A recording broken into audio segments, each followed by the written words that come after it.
Hello dear students. Hello students. आज हम यहाँ पर बात करेंगे 10th क्लास साइंस सब्जेक्ट की। तो साइंस सब्जेक्ट में हमारा एनसीईआरटी के अकॉर्डिंग चलेंगे हम। एनसीईआरटी एनसीईआरटी के अकॉर्डिंग चलेंगे और एनसीईआरटी के अकॉर्डिंग हमारा चैप्टर नंबर 1 आता है रासायनिक रासायनिक अभिक्रिया रासायनिक अभिक्रिया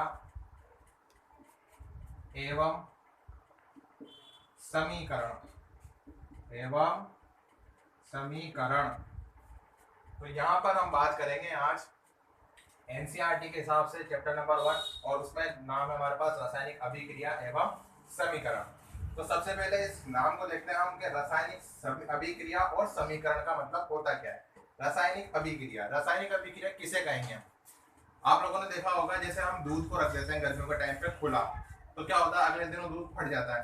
इसी तरीके से जब बारिश का मौसम होता है, उस मौसम में अगर हम किसी लोहे की चीज को अगर हम बाहर रख देते हैं खुले में, तो क्या होता है, उसमें जंग आना शुरू हो जाता है। इसी तरीके से जब हम खाना पकाते हैं, तो खाना पकाने के पहले कुछ और होता है और जब हम उसको पका लेते हैं तो वो कुछ और हमें नजर आता है। इसके अलावा जब खाना हम खाते हैं, खाने के बाद जब हम खाना पचाते हैं, तब कौन सी क्रिया होती है और किस तरीके से उसमें परिवर्तन होता है। इसके अलावा जब हम सांस लेते हैं, अंदर बाहर सांस करते हैं, यानी कि हवा अंदर बाहर होती है, तो वहां पर भी क्या होता है, रासायनिक अभिक्रिया होती है। अब ये रासायनिक अभिक्रियाओं में हमने ये तो देख लिया कि भाई दूध को हम रख देते हैं तो क्या हुआ, पूरी तरीके से वो बदल गया। इस तरीके से हम देखते हैं लोहे में जंग लग गया तो वो भी पूरी तरीके से बदल जाता है। तो यहाँ पे दो तरह के परिवर्तन होते हैं, किसी भी वस्तु में दो तरह के परिवर्तन होते हैं। कौन कौन से परिवर्तन होते हैं? एक तो होता है आपका भौतिक परिवर्तन। कौन सा? भौतिक परिवर्तन। और दूसरा होता है आपका रासायनिक परिवर्तन। अब इन दोनों में फर्क क्या है? भौतिक परिवर्तन का मतलब ये होता है कि जब वस्तु के सिर्फ गुण बदले, यानी कि उसका जो कलर है वो किस तरीके का, उसकी खुशबू आ रही है, सिर्फ उन्होंने परिवर्तन होता है, तो उसे हम बोलते हैं भौतिक परिवर्तन। लेकिन रासायनिक परिवर्तन के अंदर जो पदार्थ है या जो कोई वस्तु है वो पूरी तरीके से बदल जाती है, उसके गुणधर्म पूरी तरीके से बदल जाते हैं। जैसे कि हमने देखा कि एक बच्चा है, वो सड़क पे जा रहा है और जाते जाते अचानक से वो एक पानी का गड्ढे में गिर गया, जिससे क्या होगा, उसके पूरे बदन पे कीचड़ लग गया, वो गंदा हो गया, मैला हो गया। तो ये परिवर्तन कौन सा हुआ? भौतिक परिवर्तन। यानी कि जब वो घर पे जाएगा और नहाएगा तो वापस वो पहले जैसा हो जाएगा। इसका मतलब कौन सा परिवर्तन हुआ? भौतिक परिवर्तन। और रासायनिक परिवर्तन का मतलब ये है कि जब बच्चा पैदा होता है तो वो छोटा सा रहता है, लेकिन धीरे धीरे धीरे धीरे धीरे समय के साथ वो बड़ा होता है। तो उसको हम किस तरीके से देखेंगे? उसको देखेंगे हम रासायनिक परिवर्तन में। इसका मतलब ये है कि जब बच्चा छोटा था, उसके बाद जब वो बड़ा हो गया, तो बड़ा होने के बाद वापस छोटा नहीं हो सकता। तो ये परिवर्तन कौन सा परिवर्तन? रासायनिक परिवर्तन। इसका एक एग्जांपल और देखते हैं। आप लोगों ने देखा होगा बर्फ, पानी और वाष्प, या फिर अपन बोल देते हैं उसको भाप। क्या होता है कि जब बर्फ का तापमान बढ़ाया जाता है तो किस में बदल जाती है? वो पानी बदल जाती है। जब पानी को और गर्म किया जाता है तो किस में बदल जाता है? वो भाप में बदल जाता है। इसी प्रकार से जब भाप को ठंडा किया जाता है तो वो पानी बदल जाता है, और जब पानी को और ज्यादा ठंडा किया जाता है तो वो बदल जाता है हमारा बर्फ में। इस प्रकार यहाँ पे पानी जो है वो किस फॉर्म में रहेगा? H2O। यहाँ पर भी H2O है और यहाँ पर भी H2O है। यहाँ पर सिर्फ अवस्था में परिवर्तन हो रहा है, पदार्थ के भौतिक गुणों में या गुणधर्मों में कोई परिवर्तन नहीं हो रहा है। लेकिन यहाँ पर देखते हैं, मान लीजिए हमारे पास कोयला है, उस कोयले को हमने ऑक्सीजन की उपस्थिति में जला दिया। जब उसको जला दिया तो वो क्या बना लेगा? कार्बन डाइऑक्साइड बना लेगा। यहाँ पर तो क्या है हमारे पास? कोयला। ठीक है, कोयले को हमने क्या कर दिया? जला दिया। ऑक्सीजन का मतलब ध्यान रखना, जलाना, सॉरी जलाना। ठीक है, और यहाँ पे क्या बन गए हमारे पास? गैस बन गई। कौन सी गैस बन गई? CO2, यानी कि कार्बन डाइऑक्साइड गैस तैयार हो गई। तो यहाँ पर ये जो कार्बन डाइऑक्साइड है इससे हम वापस कोयला प्राप्त नहीं कर सकते, जबकि यहाँ पे क्या था, भाप से वापस मिल गया, बर्फ से हमें पानी भी मिल गया और भाप भी मिल गई। यहाँ पे तो परिवर्तन हो रहा है भौतिक, इसको कहेंगे भौतिक परिवर्तन। लेकिन यहाँ पे जो परिवर्तन हो रहा है इसको कहेंगे रासायनिक परिवर्तन, क्योंकि कोयला जो था पहले कैसा था, ठोस था, उसको जब जलाया तो किस बदल गया, वो गैस बदल गया, पूरी तरीके से गुणधर्म बदल गए, तो इसको बोलेंगे हम रासायनिक परिवर्तन।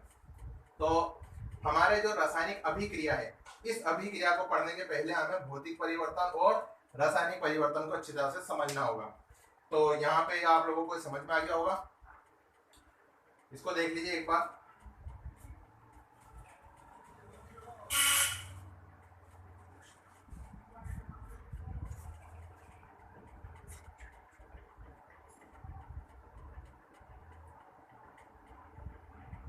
हाँ भाई, तो हमने यहाँ पर अभी देखा कि परिवर्तन दो प्रकार के होंगे, एक तो होगा भौतिक परिवर्तन और एक होगा रासायनिक परिवर्तन। अब हमने ये तो देख लिया कि रासायनिक परिवर्तन कैसा होता है, भौतिक परिवर्तन कैसा होता है, क्योंकि हम बात कर रहे हैं यहाँ पर रासायनिक अभिक्रिया की। तो रासायनिक अभिक्रिया में हमें क्या होता है कि रासायनिक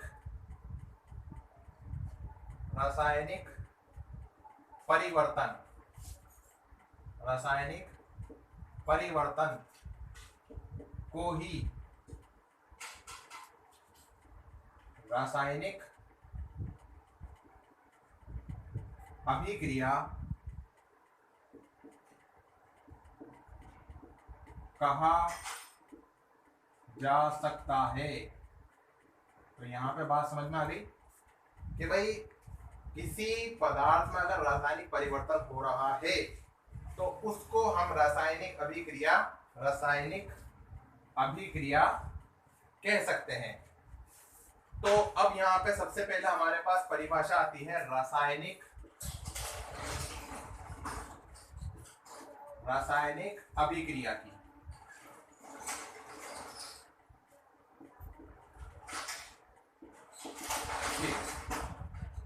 तो रासायनिक परिवर्तन को हमने रासायनिक अभिक्रिया तो बोल दिया, लेकिन रासायनिक अभिक्रिया की परिभाषा क्या बनेगी? तो परिभाषा इस प्रकार से बनेगी कि रासायनिक कि जब दो क्रियाकारक या अभिकारक आपस में जुड़कर या टूटकर नए उत्पाद का निर्माण करते हैं तो उसे हम बोलते हैं रासायनिक अभिक्रिया। यहाँ पे दो शब्द आ रहे हैं, ध्यान से देखना। जब दो अभिकारक दो शब्द यहाँ पे बढ़िया आएंगे, अभिकारक, दो अभिकारक, या फिर इसका एक और नाम है क्रियाकारक या क्रियाकारक आपस में जुड़कर या टूटकर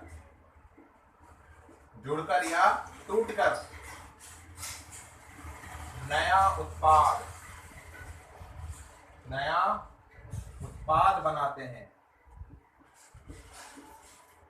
जब दो अभिकारक या क्रियाकारक आपस में मिलकर या टूटकर, या तो दो अभिकारक आपस में जुड़ेंगे या फिर ऐसा हो सकता है कि एक अभिकारक टूटकर नया उत्पाद बनाता है या नए उत्पाद बनाते हैं। नए कर देते हैं इसको अपन, नए उत्पाद बनाते हैं। तो इस क्रिया को यहां लिख देते हैं। तो इस क्रिया या घटना को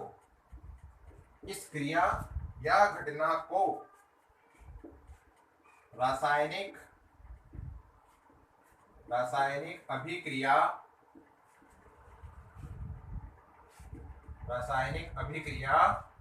कहते हैं।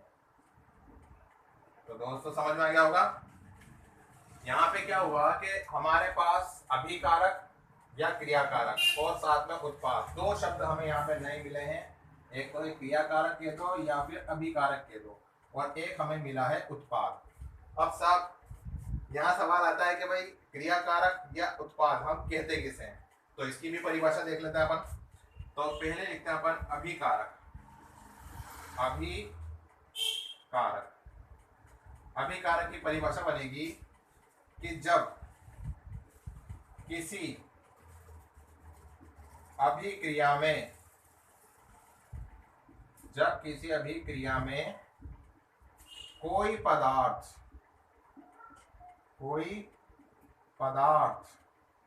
भाग लेता है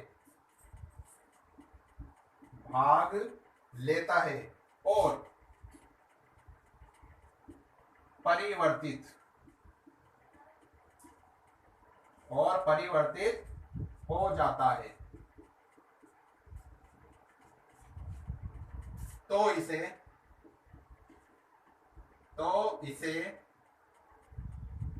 अभिकारक कहते हैं। तो इसे अभिकारक कहते हैं। जब किसी अभिक्रिया में कोई पदार्थ भाग लेता है, यानी कि कोई पदार्थ अपन ने लिए, उन्होंने क्या करा, अभिक्रिया में भाग लिया और वो पूरी तरीके से परिवर्तित हो गए, तो उन्हें बोलेंगे हम अभिकारक। यानी कि अभिक्रिया में भाग लेने वाले पदार्थ कहलाते हैं अभिकारक। इसी के साथ में एक और शब्द आया था अपने पास, उत्पाद। उत्पाद की क्या परिभाषा बनेगी? देखो, क्रियाकारक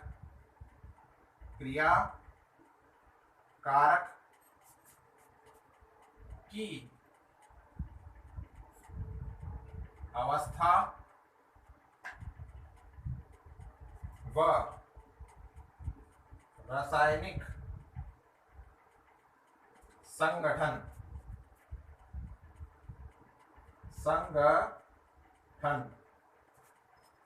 क्रियाकारक की अवस्था और उसके रासायनिक संगठन में परिवर्तन के फलस्वरूप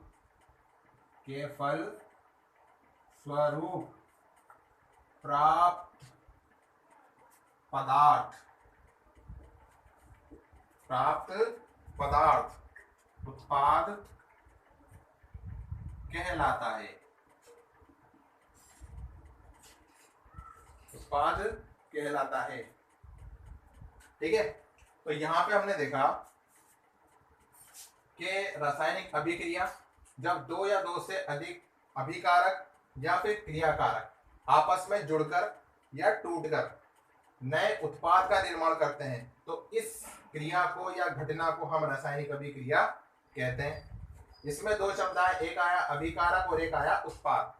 तो जब किसी रासायनिक अभिक्रिया में कोई पदार्थ भाग लेता है, तो उस पदार्थ को बोलेंगे हम अभिकारक। और जब वो भाग लेने के बाद वो परिवर्तित हो गया, तो उसके बाद जो हमें पदार्थ मिला, उस पदार्थ को बोलते हैं हम अभी उत्पाद बोलते हैं। ओके, इसको देख लीजिए।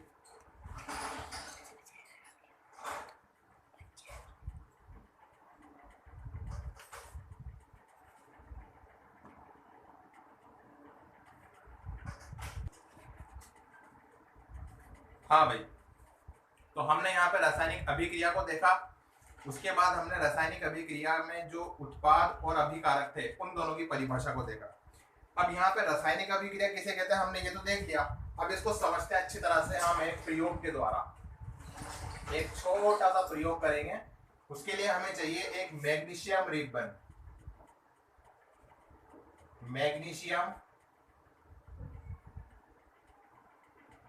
Ribbon, okay. दूसरा चाहिए हमें एक बर्नर, और मैग्नीशियम रिबन, बर्नर, और एक चाहिए हमें वॉच ग्लास। ये तीन चीजें हमें चाहिए। अब हम क्या करेंगे, जो मैग्नीशियम रिबन है उसको हम रेगमाल से अच्छी तरह से साफ कर लेंगे, घिस लेंगे। घिसने के बाद इस मैग्नीशियम रिबन को हम बर्नर के द्वारा जलाएंगे। जलाने से क्या होगा कि जब इसको जलाएंगे तो ये एक सफेद चमक के साथ जलेगा, और जल करके हमारा जो एक वॉच ग्लास, एक प्लेट टाइप होता है ये, तो उस वॉच ग्लास में वो जो जलने के बाद रिबन है वो नीचे जाके गिरेगा, और जब वहां पे गिरेगा तो एक वो सफेद, या अपन इसको बोलेंगे श्वेत, सफेद पाउडर, सफेद पाउडर के रूप में गिरेगा उसमें।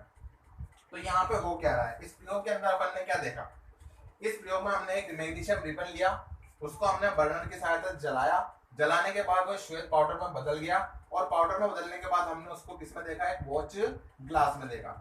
अब देखिए इसको समझिए, अब हमने क्या किया, सबसे पहले हमने क्या लिया, मैग्नीशियम, और मैग्नीशियम को बर्नर की सहायता से जलाया। जलाने का मतलब मैंने अभी बताया था थोड़ी देर पहले, ऑक्सीजन। क्या आएगा भाई यहाँ पर, ऑक्सीजन, ठीक है।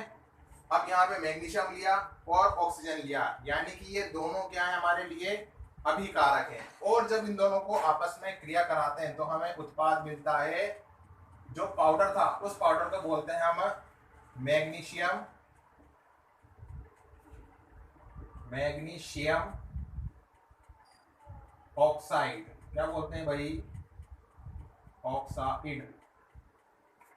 बिल्कुल सिंपल सी बात कही अपन ने इस प्रयोग के अंदर, कि हमने क्या करा, एक मैग्नीशियम लिया, उसको बर्नर की सहायता से जलाया। इसका मतलब यहाँ पे ऑक्सीजन अभिक्रिया करेगा। दोनों क्या है हमारे लिए, ये दोनों के दोनों क्या है भाई, अभिकारक, अभिकारक। और जब इसमें बिल्कुल परिवर्तन हो गया, ये पाउडर में बदल गया, तो इसको अपन क्या बोलते हैं, उत्पाद। क्या बोलते हैं भाई, उत्पाद। तो यहाँ पे अभिक्रिया समझ में आ गई। इस पूरी इक्वेशन को बोलेंगे अपन रासायनिक अभिक्रिया, और इसके अंदर इन दोनों को कहेंगे अभिकारक, इसको बोलेंगे हम उत्पाद। तो इस प्रकार से अपन ने रासायनिक अभिक्रिया की परिभाषा समझ में आ गई, अभिकारक समझ में आ गए, उत्पाद समझ में आ गए। इस प्रयोग के अंदर ये हुआ कि हमने मैग्नीशियम लिया, उसको ऑक्सीजन की उपस्थिति में जलाया, और जलाने के बाद हमें क्या मिल गया, मैग्नीशियम ऑक्साइड मिल गया। तो इसको तो बोलेंगे हम रासायनिक अभिक्रिया। क्या बोलेंगे भाई, रासायनिक अभिक्रिया। अब यहाँ पे परिभाषा और समझ में आएगी, ध्यान रखना, ध्यान से समझते जाना। यहाँ पे अभिकारक की हो गया, उत्पाद हो गया, रासायनिक अभिक्रिया हो गया। अब ध्यान से समझना, इसको मैग्नीशियम को, यहाँ हमने इसको मैग्नीशियम का पूरा नाम लिखा है, इसका प्रतीक होता है Mg। मैग्नीशियम का प्रतीक होता है Mg, ये Mg आ गया। और यहाँ पे ऑक्सीजन प्लस, ऑक्सीजन के लिए यूज करते हैं O2, ऑक्सीजन, और यहाँ पे लगाएंगे बराबर का चिन्ह, इसको बोलेंगे हम बराबर का चिन्ह। तीर का निशान जो है ये अभिक्रिया के अंदर बराबर का चिन्ह कहलाता है, इसको बराबर का चिन्ह ही बोलेंगे अपन, ठीक है। तो यहाँ पे मैग्नीशियम ले लिया, ये वाला मैग्नीशियम यहाँ लिख दिया, ऑक्सीजन इसको यहाँ लिख दिया। अब यहाँ पे मैग्नीशियम ऑक्साइड है, तो इसको लिखेंगे अपन MgO। क्या लिखेंगे भाई, MgO।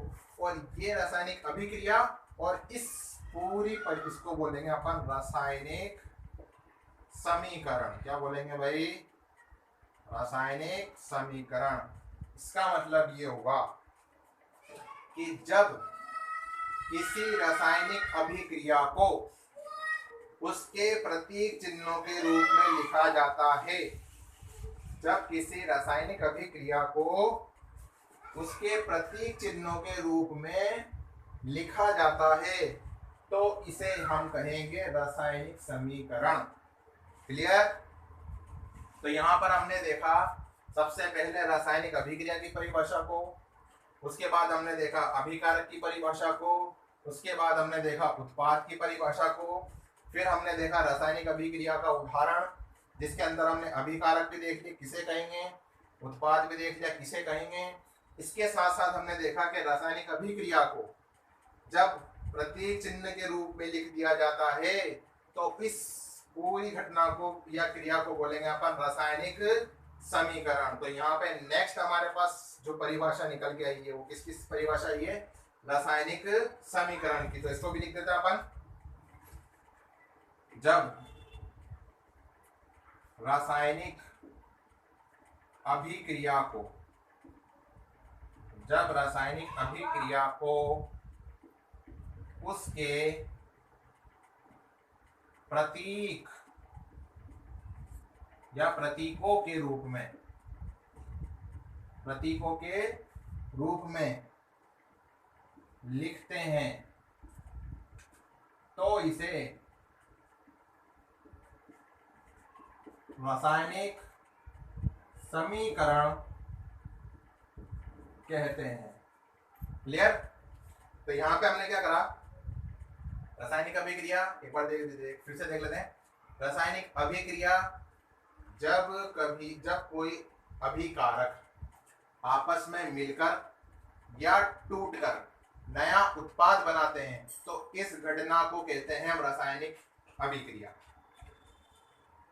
अभिकारक, जब किसी रासायनिक अभिक्रिया में कोई पदार्थ भाग लेते हैं तो उन्हें कहते हैं हम अभिकारक। और पदार्थों के भाग लेने के बाद जो नया हमें पदार्थ मिला उस पदार्थ को कहेंगे हम उत्पाद। जब रासायनिक अभिक्रिया को उसके प्रतीक चिन्हों के रूप में लिखा जाता है तो उसे कहते हैं हम रासायनिक समीकरण। जब रासायनिक अभिक्रिया को उसके प्रतीक चिन्हों के रूप में लिखा जाता है तो उसे क्या कहते हैं, रासायनिक समीकरण कहते हैं। यहां तक समझ में आ गया?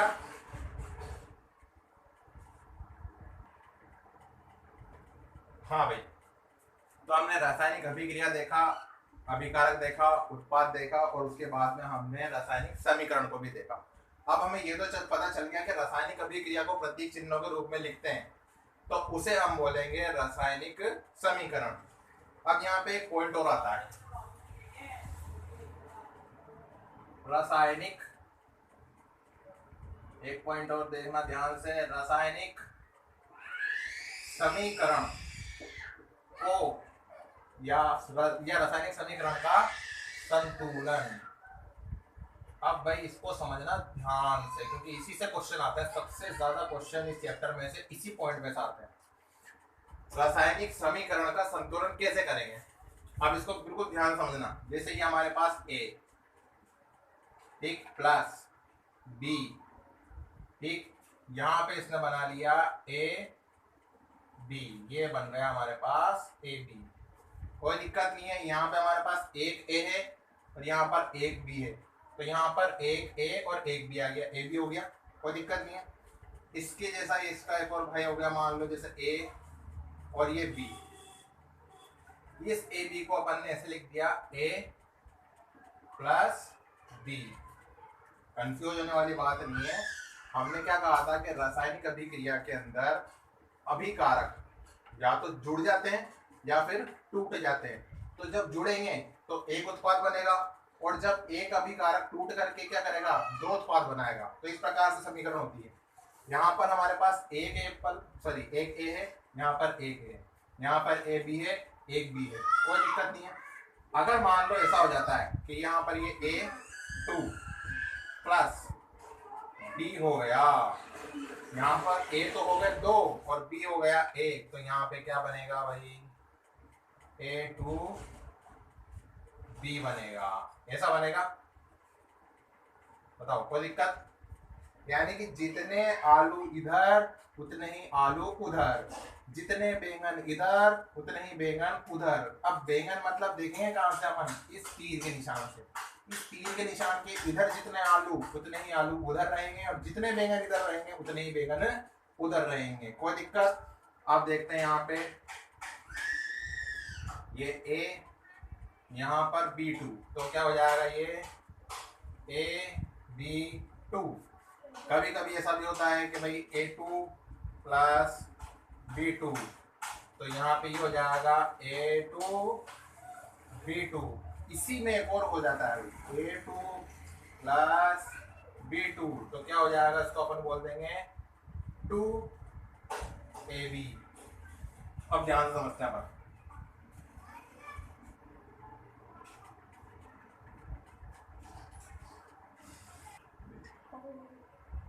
हाँ भाई, तो यहाँ पर अपन ने देखा कि भाई A और B, यहाँ पर AB हो गया, AB यहाँ पर क्या हो जाएगा, A प्लस B हो जाएगा। यहाँ पर A 2 है और B 1 है, तो यहाँ पर A 2 करके हमने क्या कर दिया, B कर दिया। यहाँ पर एक A है और B 2 है, तो यहाँ पर A B 2 कर दिया। इसी तरीके से यहाँ पर हमने A 2 है B 2 है, तो यहाँ पर एक तरीका तो ये होता है कि A के साथ में 2 लगा दिया, B के साथ में 2 लगा दिया। और दूसरा तरीका ये है कि दोनों में क्योंकि 2 2 आ रहा है इसलिए हमने क्या कर दिया, यहाँ पे 2AB कर दिया। तो इस तरीके से अपन रासायनिक अभिक्रिया को संतुलित करते हैं। अब इसका नेक्स्ट एग्जांपल अपन देखते हैं। चल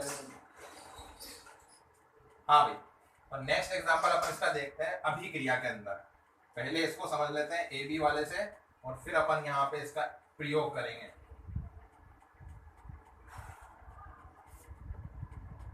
हाँ भाई, तो प्रयोग करके देखें। तैयार है सब? चलो चेक करता है अपन रासायनिक अभिक्रिया को संतुलित कैसे करेंगे। जैसे ये कार्बन प्लस ये ऑक्सीजन, ऑक्सीजन हमेशा O2 ही लिखेंगे। इसके साथ में अपन ने एरो ये लगा दिया और यहाँ पे लिख दिया CO2। तो यहाँ पे इसको संतुलित करके देखते हैं। सबसे पहले तो कार्बन देखते हैं। यहाँ पे कार्बन यहाँ पे अकेला है, और इधर बराबर के उस तरफ जब देखेंगे तो यहाँ पे भी कार्बन अकेला है, कोई दिक्कत नहीं है, बराबर है, संतुलित है। यहाँ पर ऑक्सीजन 2 है और यहाँ पर भी ऑक्सीजन 2 है, तो यहाँ पे भी कोई दिक्कत नहीं है। रासायनिक अभिक्रिया क्या हो गई? संतुलित हो गई। इसी प्रकार से अपन ने देखा H2 plus O2, H2 plus O2। जब यहाँ पे H2 प्लस O2 होता है तो यहाँ पे बनाते हैं अपन H2O बनाते हैं। अब यहाँ पे देखना अपन को ध्यान से, हाइड्रोजन यहाँ पर 2 है, और जो तीर का निशान है उसके उस तरफ हाइड्रोजन 2 है, कोई दिक्कत नहीं है, बराबर है। लेकिन यहाँ पर तो ऑक्सीजन हो रहे हैं 2, और यहाँ पर हमारे पास ऑक्सीजन हो रहा है 1 अकेला। इसका मतलब उधर वाले ऑक्सीजन कम है, उधर ऑक्सीजन हमें क्या करने पड़ेंगे? बढ़ाने पड़ेंगे। जिधर कम है उधर बढ़ा देंगे, लेकिन जिधर ज्यादा उधर कम नहीं कर सकते। तो इधर बढ़ाने के लिए इसके कुछ छोटे मोटे तरीके होते हैं जो अपन छोटी क्लास में सीख कर आए। तो हाइड्रोजन तो 2 है, और यहाँ पर ऑक्सीजन 2 नहीं करेंगे अपन, गलत हो जाएगा फिर। तो यहाँ पे जब H2O होता है तो H2O में क्या करता है अपन? आगे 2 लगा देते हैं। इस आगे 2 का मतलब ये हुआ कि ये 2 और ये 2 कितने हो गए? 4। हाइड्रोजन कितने हो गए इसमें? 4। लिख ही देता हूँ, हाइड्रोजन बराबर कितने हो गए यहाँ पर? 4। और ये वाले 2 का मतलब ये इसके साथ भी है, ठीक है? ये 2 इस हाइड्रोजन के साथ भी है, और ये 2 उस ऑक्सीजन के साथ में। तो 2 इंटू 2 कितने हो गए यहाँ पे? हाइड्रोजन तो 4 हो गए, और जो ऑक्सीजन है, वो कितने हो जाएंगे हमारे पास? 2 हो जाएंगे। अब इधर ऑक्सीजन 2 हो गए, इधर ऑक्सीजन 2 हो गए, बराबर हो गए, टेंशन खत्म। लेकिन अभी का टेंशन खत्म। यहाँ तो कितने हो गए? हाइड्रोजन 4 हो गए, और यहाँ कितने थे? 2 थे। तो यहाँ पे 2 का 4 तो करेंगे नहीं, क्या करते हैं हम? आगे 2 लगा देते हैं। तो अब हमारी ये रासायनिक अभी जो समीकरण है ये संतुलित हो गई। 2 और 2 4, यानी कि 4 हाइड्रोजन, यहाँ पर भी 4 हाइड्रोजन, यहाँ पर 2 ऑक्सीजन, और यहाँ पर भी 2 ऑक्सीजन। बताओ, क्लियर हो गया? इसी प्रकार से एक अभिक्रिया और देखते हैं अपन, बढ़िया मस्त वाली, बहुत काम आती है ये। Zn यानी कि जिंक प्लस H2SO4। हाँ भाई, इसका नाम कौन कौन जानता है ये जरूर बताना, कमेंट के अंदर बताना कि भाई इसका नाम क्या है। तो यहाँ पे क्या होगा? देखो, सबसे पहले तो यहाँ देखो इसमें हो क्या रहा है। यहाँ पे जिंक है और ये H2SO4 है। इस H2SO4 में क्या होगा? ये जिंक खतरनाक आदमी है, इस बेचारे हाइड्रोजन को क्या करेगा? लात मार के भगा देगा। तो ये हो जाएगा Zn, क्योंकि इसने हाइड्रोजन को यहाँ से भगा दिया। क्या बचा यहाँ पर? SO4। तो यहाँ पे क्या हो गया? ये Zn यहाँ चला जाके बैठ गया इसकी जगह, और इस हाइड्रोजन के लात मार के भगा दिया। तो यहाँ पे क्या बना लेगा? ये H2 बना लेगा। और H2 क्या होती है भाई? गैस होती है, कहाँ जाएगी? ऊपर की तरफ। अब इसको संतुलन देखते हैं हम। सबसे पहले तो यहाँ पे Zn सिंगल है, 1 है, यहाँ पे Zn 1 है, कोई दिक्कत नहीं है। H2 है, यहाँ पर भी H2 है, यहाँ पे SO4 है, यहाँ पर भी SO4 है, यानी कि ये पूरी की पूरी समीकरण क्या है? पूरी तरीके से संतुलित है। तो यहाँ तक क्लियर हो गया? ये हम सीख रहे हैं रासायनिक अभिक्रियाओं को संतुलित करना, कि भाई यहाँ पे ये जो तीर का निशान है, इसके इस तरफ जितने परमाणु हैं उतने ही परमाणु उस तरफ भी होने चाहिए। क्लियर? एक एग्जांपल और देख लेते हैं इसका। चलो देखते हैं इसका। जैसे कि CaO प्लस H2O, क्या हुआ भाई? CaO होता है हमारे पास कैल्शियम ऑक्साइड। क्या होता है भाई? Calcium oxide. अभी बहुत मस्त बात बताने वाला हूं, कैल्शियम ऑक्साइड। और इसको हम क्या करते हैं? पानी में डाल देते हैं। तो क्या होता है?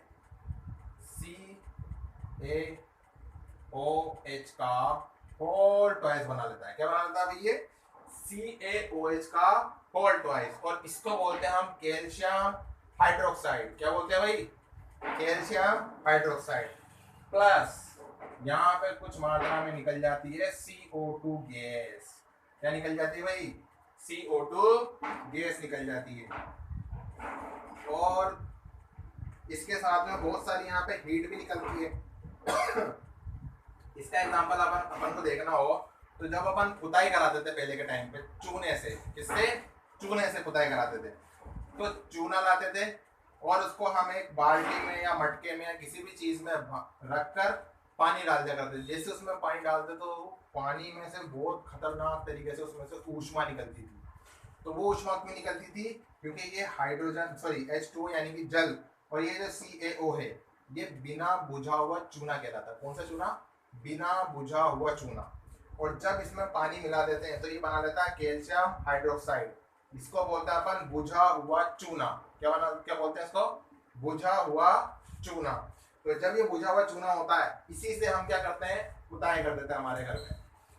अब क्या हुआ? ये पुताई कर दी हमने। अब पुताई करने के बाद क्या होता है कि ये जो हमारे पास CaOH का होल ट्वाइस है, यानी कि ये देखो CaOH का होल ट्वाइस है, ये हमारे पास आ गया बुझा हुआ चूना। इस बुझे हुए चूने को हमने क्या करा? दीवार पे पोत दिया। जब दीवार पे पोत दिया तो क्या हुआ? हमारे आसपास वातावरण में जो कार्बन डाइऑक्साइड गैस है, कौन सी गैस है? Carbon dioxide gas CO2। तो ये जो बढ़िया आदमी अपने पास CaOH का होल ट्वाइस यानी कैल्शियम हाइड्रोक्साइड, ये कैल्शियम हाइड्रोक्साइड क्या करता है कि इस कार्बन डाइऑक्साइड के साथ अभिक्रिया करता है। और अभिक्रिया करने के बाद क्या बना लेता है? ये CaCO3 बना लेता है। क्या बना लेता है भाई? CaCO3 बना लेता है। यानी किसको बोलते हैं अपन? कैल्शियम कार्बोनेट बोलते हैं। जब अपन दीवार पे पुताई कर देते हैं तो क्या हुआ? इस कैल्शियम हाइड्रोक्साइड ने इस कार्बन डाइऑक्साइड के साथ मिलकर क्या बना दिया? कैल्शियम कार्बोनेट बना दिया। और कुछ मात्रा में यहाँ पर जल बनता है। क्या बनता है भाई? जल बन जाता है। और ये जल जो है वाष्प के रूप में उड़ जाता है।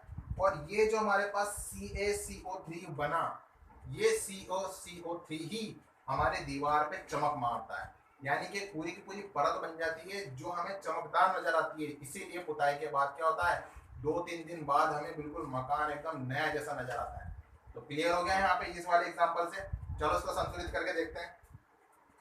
यहाँ पर Ca यानी कैल्शियम है, Ca यानी कि कैल्शियम। कैल्शियम यहाँ पर एक है और कैल्शियम यहाँ पर भी एक है, कोई दिक्कत नहीं है। यहाँ पर क्या है? हमारे पास ऑक्सीजन है और यहाँ पर ऑक्सीजन है। तो यहाँ पे देखो 2 ऑक्सीजन इधर है, 2 ऑक्सीजन इधर है। क्योंकि ये होल ट्वाइस लग रहा है ना, इसका मतलब यहाँ पे कितने ऑक्सीजन है? 2। और 2 ऑक्सीजन यहाँ पर है।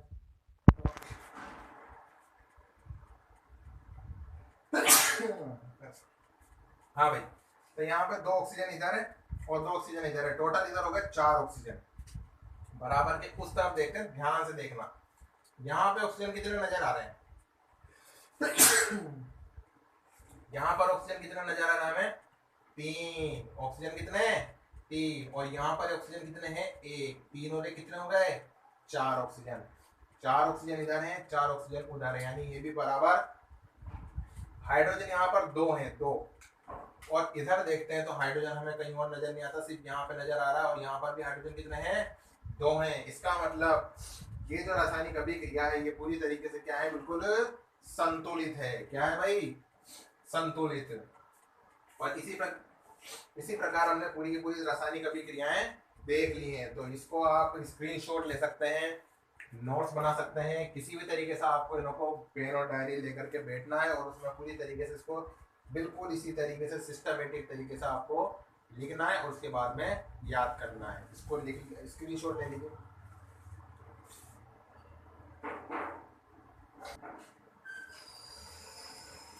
हाँ भाई, तो हमने आज देखा कि रासायनिक अभिक्रिया किसे कहते हैं, रासायनिक समीकरण किसे कहते हैं, उसको किस प्रकार से उसको संतुलित किया जाता है। इसके आगे अभी हमारा बहुत सारा पोर्शन इसका बाकी है जिसमें हम देखेंगे कि रासायनिक अभिक्रिया के प्रकार कौन कौन से हैं। तो वो जो प्रकार हैं और उनके जो उदाहरण हैं वो बाकी के हम नेक्स्ट वीडियो में करेंगे। तो आज के लिए इतना ही। इस वीडियो को लाइक करें, शेयर करें और कमेंट करें, और आगे आपको जो भी सवाल है वो आपके कमेंट सेक्शन में डाल सकते हैं। इसके साथ साथ आपको अगर और भी ज़्यादा इसके क्वेश्चन वगैरह करने हैं तो उसके लिए भी हम आगे और वीडियो डालेंगे। तो आज के लिए इतना ही। Thank you.